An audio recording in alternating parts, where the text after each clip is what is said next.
Hello sharks. Brain stroke कितना common है आजकल। भारत में हर साल 18 लाख लोगों को होता है। पर ये ब्रेन स्ट्रोक है क्या? इमेजिन कीजिए कि आपकी बॉडी एक एक्सप्रेस हाईवे है और ब्लड तेजी से ब्रेन की तरफ दौड़ रहा है। अब अचानक से एक बीच में ट्रैफिक जैम लग गया और ब्लड ब्रेन तक पहुंच ही नहीं पाया and boom, that's a stroke. नतीजा पैरालिसिस और इवन सिंपल मूवमेंट जैसे कप उठाना, लिखना बहुत मुश्किल हो जाता है। अब पैरालिसिस के बाद रिकवरी के लिए पेशेंट क्या करे? That is where we come in as rehab Veda. मैं हूँ नील और मैं हूँ श्याम।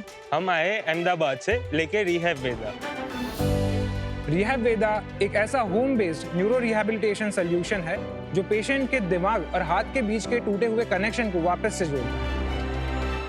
रिहैब वेदा पेशेंट्स की खोई हुई उम्मीद और क्वालिटी ऑफ लाइफ दोनों लौटाता है। ये रूट कॉज को टारगेट करके पैरालिसिस रिकवरी को फास्टर और स्मार्टर बनाता है। फिलहाल रिहैब वेदा की मार्केट में शुरुआत हो चुकी है। 70 प्लस पेशेंट्स पे कमाल के रिजल्ट्स मिले हैं। इसकी ताकत फिजियोथेरेपी का चेहरा बदलने की रखता है। इसका इम्पैक्ट सिर्फ भारत में नहीं बल्कि पूरे दुनिया में महसूस होना चाहिए। ये बताइए कि आप लोग एक दूसरे को कैसे जानते हो और रिहैब वेदा का आइडिया क्यों और कैसे आया? We met in robotics club of the college. Which college? We were in GTU, Gujarat Technological University. Our college was LJ University.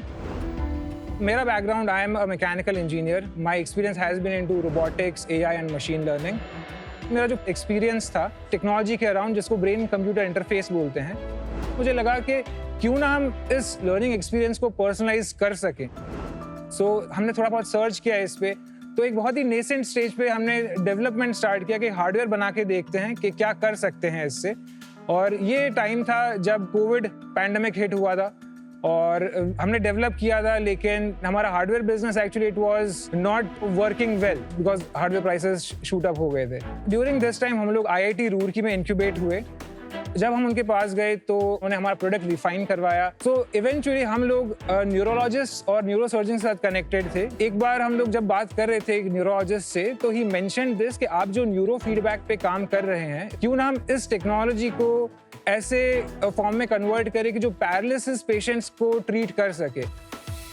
इनका कहने का रीजन भी ये था क्योंकि they see a lot of stroke patients. Stroke में सबसे बड़ी प्रॉब्लम होती है कि even after physiotherapy hand recovery जो होता है वो नहीं आता है। तो फिर बाद में मैं और नील ने थोड़ा सा एक्सप्लोर करा, रिसर्च किया, we talk to more experts, patients से हमने बात करी काफी सारे। फिर हमने जाके इस कब से डेवलप करना शुरू किया आपने प्रोडक्ट? अभी दिसंबर एक्चुअली 24 में स्टार्ट करा था, सिर्फ 10 महीने पहले। यस। मैं आपको इनफैक्ट कुछ वीडियो दिखाना चाहूंगा पहले हमारे पेशेंट्स के, तो आपको बेटर आइडिया आएगा कि पैरालिसिस पेशेंट्स को कैसे ये हेल्प करता है डिवाइस।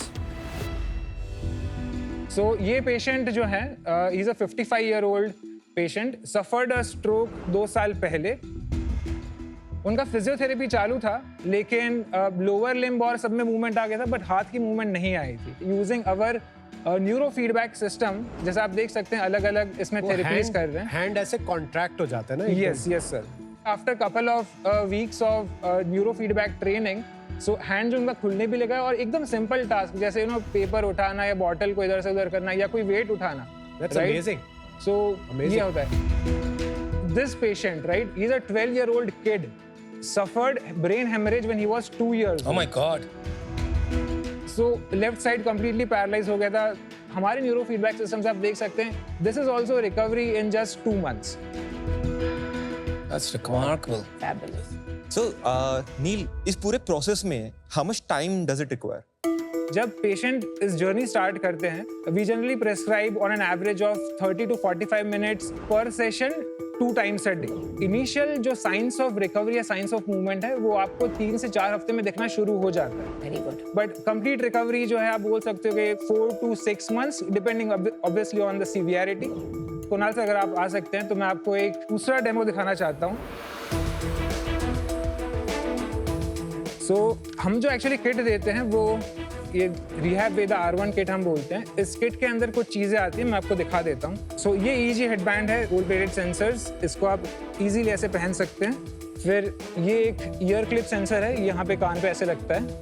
सो ये ब्लूटूथ डिवाइस जो है AI स्क्रीन से कनेक्ट हो जाता है एंड हमारा जो भी सॉफ्टवेयर है प्रोप्राइटरी वो इसमें रन होता है। ये जो हेडबैंड है डिटेक्ट करता है कि कब वो सोच रहे हैं कि मुझे अपना हाथ मूवमेंट करना है और AI ट्रेन होता है एंड देन वो हाथ की मूवमेंट कराता है। मैं आपको जो दिखा रहा हूँ इसको मिरर थेरेपी बोलते हैं। सो जैसे मान लीजिए किसी का राइट साइड पैरालाइज है तो राइट साइड में ये आपको पहनना है, यस।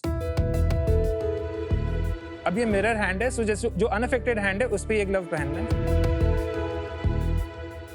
सो अब मैं इसको स्टार्ट कर देता हूँ मशीन को। सो अब ये हाथ बंद करिए। सो ये मिरर हो रहा है, ये रेप्लिकेट हो रहा है। अपने आप हो रहा है। ये इस हैंड का मूवमेंट ये कर, मिमिकिंग। हाँ mimicking, it's called as mirror therapy. आप इंडिविजुअल फिंगर्स भी इसमें कंट्रोल कर सकते हैं। सो मैं दूसरे फिंगर्स का बॉल्स क्लोज कर देता हूँ। Oh wow, yes. हाँ, अब आपको ये पूरा क्लोज करना है हाथ, यस। तो ये सिर्फ 2 फिंगर्स मूव होंगे। It's actually quite cool. अब जैसे हम लोग कैसे कराते हैं पेशेंट्स को, जैसे मान लीजिए अफेक्टेड हैंड है तो अलग अलग फंक्शनल एक्सरसाइजेज होती है। सो ये बॉल है, अब जैसे मान लीजिए आपको ये है, अब बंद करिए वो हाथ। Fantastic, thank you sir. ये आप लोगों ने खुद डिस्कवर किया है या ये पहले डिस्कवर्ड था, आपने खाली उसका एप्लीकेशन कहीं यूज किया है? जो मिरर थेरेपी है ये एग्जिस्ट करती है, अच्छा। राइट? लेकिन ये इतना प्रोमिनेंट नहीं है, लोग इतना यूज नहीं करते हैं। और मिरर थेरेपी के अलावा मैं आपको बताना चाहता हूँ जो न्यूरो फीडबैक बेस्ड सिस्टम है, ग्लोबली बहुत ही चुनिंदा कंपनीज बनाती हैं। आप शॉक होंगे जान करके कि जो एवरेज प्राइस होता है इन न्यूरो फीडबैक मशीन्स का वो 50 लाख से 1 करोड़ तक जाता है। आपके डिवाइस का क्या कॉस्ट पड़ता है? हम लोग अभी मार्केट में 2 lakhs के लिए इंट्रोड्यूस किया है फॉर B2B एंड जो पेशेंट्स डायरेक्टली हमसे रीच आउट करना चाह रहे हैं या डॉक्टर उनको घर के लिए रिकमेंड कर रहे हैं तो 60,000 फॉर 4 months। हम लोग सब्सक्रिप्शन दे रहे हैं हार्डवेयर कि जो आपकी 4 महीने के लिए आपके घर पे इंस्टॉल रहेगा। पेशेंट उसको दिन में 3 बार या 4 बार कर सकता है और पर्सनलाइज फिजियोथेरापिस्ट उनको अलोकेट होता है। तो एवरी वीक जो है वो फिजियोथेरापिस्ट उनकी रिकवरी कितनी आ रही है उसको भी ट्रैक डाउन करता है। ग्रोस मार्जिन कितना है हमारा ये 2 लाख की डिवाइस पे? हमारा मैन्युफैक्चरिंग कॉस्ट जो है वो 22,000 रुपीज है। और ये स्केल होने से कुछ पॉसिबिलिटीज है इसको रिड्यूस करने की? क्या लगता है आपको? क्या it's near around become 13,000 to 14,000। आपका सस्ता क्यों है, उनका महंगा क्यों? क्योंकि जो दूसरी कंपनीज है उनका एकदम कॉम्प्लेक्स रोबोटिक सिस्टम्स पे काम करता है और वो आप घर पे यूज नहीं कर सकते। It requires clinical supervision. But हमारा प्रोडक्ट ऐसा है कि आप इजीली पहन भी सकते हो और कर भी सकते हो। कंज्यूमर के लिए ज्यादा है, वो ज्यादा Yes. हॉस्पिटल्स के लिए। करेक्ट तो करेक्ट। इसमें बट ऐसा कुछ आपका पेटेंटेड है हमने both national and international patents file किए हुए हैं। पर अभी तक मिला नहीं है। नहीं मिला नहीं है, हमने फाइल किया हुआ है। Is there some real innovation or differentiator in your product versus the global product? Actually China and USA prominent है 2 कंपनी। इन लोगों का 32 सेंसर्स पहनना है और यूएसए वाले का 8 सेंसर है। हम लोगों ने ये चीज 2 सेंसर्स में कंप्लीट की है। तो 8 सेंसर्स वर्सेस 2 सेंसर्स का उसमें इनोवेशन क्या है? Just a convenience issue? नहीं, so there is a technical challenge to it. जब हम ज़्यादा सेंसर्स यूज़ करते हैं तो हमारे पास ज़्यादा डेटा पॉइंट्स होते हैं ये फिगर आउट करने के लिए कि पेशेंट कब सोच रहा है अपनी मूवमेंट करने के लिए। करेक्ट। और इसीलिए उसका प्राइस बढ़ता है जितना आप सेंसर्स ऐड करते हैं। अब उसी चीज़ को हमने AI के मदद से कम सेंसर्स के थ्रू। तो your bottom line there is innovation, is that correct? Yes absolutely. आपने कहा 18 लाख पेशेंट्स हर साल होते हैं, so that's a large number. आप ये भी कह रहे हैं कि जो अदर सॉल्यूशंस है वो बहुत एक्सपेंसिव हैं, तो रिहैब सेंटर में वो एक्सपेंसिव इक्विपमेंट यूज करते हैं, कुछ और सॉल्यूशन एग्जिस्ट करते हैं इसके? नो, सो एग्जांपल हमारे अहमदाबाद में एक बड़ा रिहैब सेंटर है जहाँ पे बहुत एडवांस मशीन्स लगे हुए हैं। आप नहीं मानेंगे, अगर किसी को स्ट्रोक हुआ है और उसको रिहैब करवाना है एडवांस मशीन्स के थ्रू, मुझे हर महीने 2 लाख रुपए देने पड़ेंगे। मतलब अगर बेस प्राइस है। ऐसे काफी एडवांस सेंटर्स खुले हुए हैं अक्रॉस इंडिया, लेकिन इतने एक्सपेंसिव हैं कि जिनको एक्चुअली इस चीज़ की ज़रूरत है उन तक के पहुंच ही नहीं पाता है। उनके पास जो ऑप्शन बचता है वो वही है कि ट्रेडिशनल फिजियोथेरेपिस्ट या तो आएंगे या तो कोई एक छोटे सेंटर में जाके उनको अपना रिहैब प्रोसेस शुरू करना पड़ेगा।